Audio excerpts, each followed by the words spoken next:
ยังหนุ่มๆใจโหนหุ่มดังไฟสุมสวงอยากจะมีสาวน้อยมาควงหัวใจคงสวงเหมือนถึงสวงสวรรค์อย่าเย้ยหัวอายเป็นคนเฒ่าหมากเผาเฮาแก่แล้วยิ่งมันแค่วจะหล่อนและถึงหนังย้อนยานก็สร้างหัวมันสำคัญอยู่ที่ใจโอ้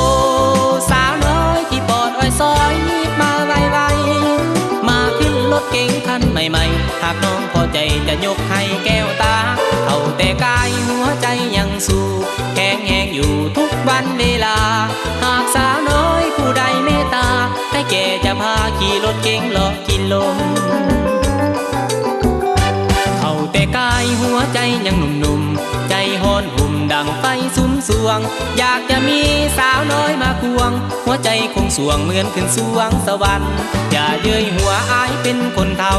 หมากเผาเฮาแก่แล้วยิ่งมันแค่วจะหล่อนและถึงหนังย้อนยานก็สร้างหัวมันสำคัญอยู่ที่ใจ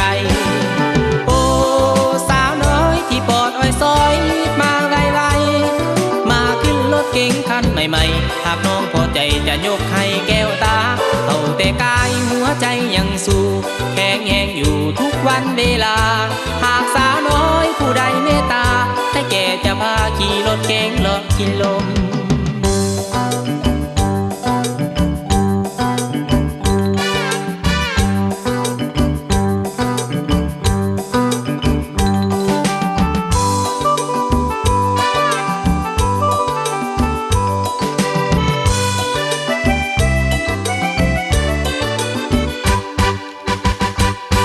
แต่กายหัวใจยังหนุ่มๆใจโหนหุ่มดังไฟสุมสวงอยากจะมีสาวน้อยมาควงหัวใจคงสวงเหมือนขึ้นสวงสวรรค์อย่าเย้ยหัวอายเป็นคนเฒ่า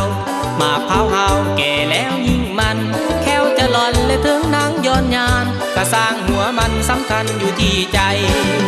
โอ้สาวน้อยที่ปอดอ้อยซอยมาไวๆมาขึ้นรถเก๋งคันใหม่ๆหากน้องพอใจจะยกให้แก้วตา